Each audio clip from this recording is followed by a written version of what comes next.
Bhim army के प्रदेश अध्यक्ष कुलदीप भार्गव जी आज जो है प्रतापगढ़ के कोमल सरोज हत्याकांड मामले में पीड़ित परिवार से मिलने आए थे। क्या कुछ इनको जानकारी मिली, इनसे बातचीत करेंगे। क्या कुछ जानकारी मिली सर यहाँ पे? देखो, इसमें पीड़ित परिवार से बातचीत हुई और आप सबने भी वीडियो बनाया होगा। पीड़ित परिवार में जो पीड़िता की मां है और उनकी बहन, उन दोनों से बातचीत हुई।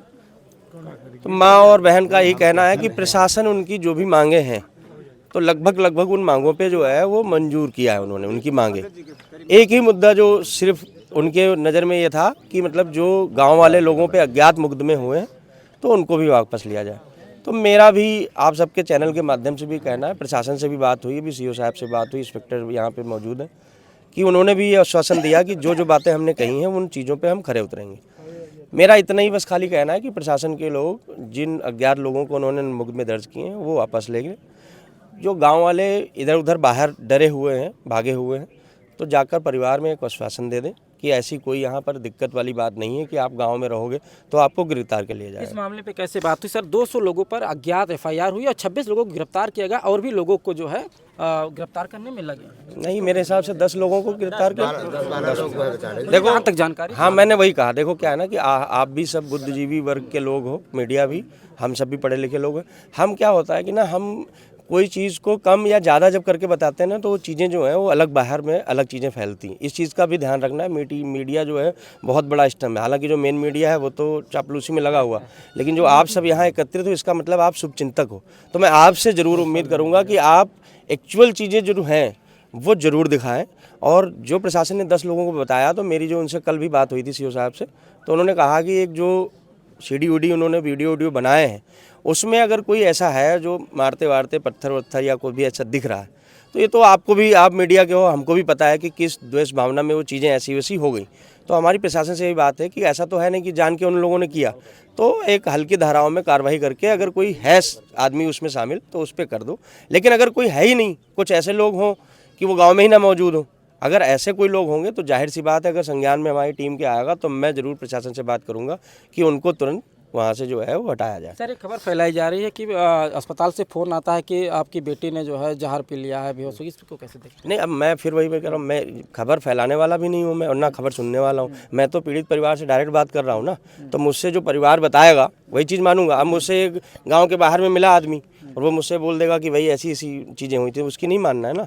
परिवार पे लड़ाई किसकी लड़ रहे हैं? आप यहाँ आए किसको कवर करने के लिए? परिवार को।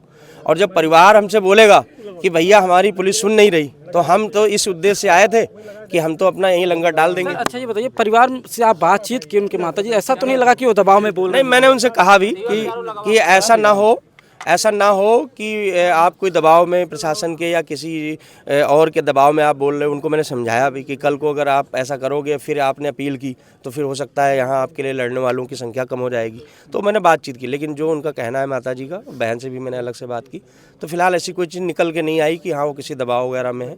और टीम का भी कहना है कि जो उन्होंने शायद कागज़ भी एसडीएम साहब ने या किसी ने दिए हैं ज़मीन वमीन के, तो वो चीज़ें मेरे हिसाब से, क्योंकि हमारे पास थोड़ी ये वकीलों की भी फौज है, तो अगर वो कहीं हेरा फेरी करने की कोशिश करेंगे तो इतना तो फिर हम लोग समझदार ही हैं। परिवार में भले कोई ना हो, लेकिन हम लोग तो परिवार का हिस्सा हैं, तो ऐसा कुछ है नहीं फिलहाल। ठीक। और मैं आप लोगों से भी अपील करूँगा कि माहौल शांत करने का काम सिर्फ पुलिस का नहीं, हम लोगों का भी। ठीक है, हमारे बारे में गलत धारणा बताई गई समाज को कि भीम आर्मी वाले बहुत हुड़दंग करते, ऐसा है नहीं। ठीक, आप हमको सुन रहे हो ना? ठीक है, कोई शब्दावली आपको वैसी लगी? ठीक, शब्दावली तो ठीक। हाँ, तो हम पूरी कोशिश ऐसी करते हैं कि हमारा जो है ना वो माहौल बनाने का, सही माहौल बनाने का काम हो। बल्कि हम आए और हम हुड़दंग करके हम तो चले गए, खराबी किसकी होगी?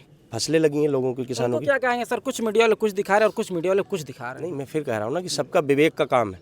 आपका विवेक अच्छा है तो आप अच्छी चीज़ दिखाओगे, और किसी का विवेक मरा हुआ है तो वो तो चाहता है कि ऐसी चीज़ें हों और फिर इस पर जो है राजनीतिक रोटियाँ सेकी जाएँ। ठीक, मैं तो कोई राजनीतिक बयान ही नहीं देना चाहता। यहाँ और भी सामाजिक संगठन के लोग बैठे हुए हैं, मैं क्यों बोलूँ कि इनकी क्या ज़रूरत थी? सबकी ज़रूरत है, क्योंकि ये लड़ाई सबकी है, मेरी तो होना है, सिर्फ भीम आर्मी की नहीं है। ये जितने भी संगठन, जितनी भी पार्टियां हैं, सबकी, और सबकी नैतिक जिम्मेदारी है कि अगर समाज में कोई भी व्यक्ति है और वो कहीं उसके साथ में कोई गलत धारणा हो रही तो सब खड़े हों, सबको आना भी चाहिए। मैं आह्वान भी करता हूँ कि ऐसी सिर्फ यही घटना नहीं, और भी सारी घटना हो। लगातार ऐसी घटनाएं होती हैं और आप लोग जो है जाते हैं, मिलते हैं, न्याय मिलता है, क्या ऐसे होता रहेगा अत्याचार? नहीं तो इसके लिए तो फिर तो सरकार बदलनी पड़ेगी। ठीक है, जाहिर सी बात है, जब तक सरकार का डंडा आपके हाथ में नहीं होगा तो आप क्या कर सकते हो सकता है कि आप में काबिलियत अच्छी होती, आप अच्छे चैनल पे बैठे होते, लेकिन आपकी काबिलियत को दबाया गया होगा। तो उसके लिए आप क्या सकते हो, जब तक चैनल का मालिक नहीं आपके अच्छा आपकी सोच वाला बनेगा तब तक आप जा पाओगे वहाँ।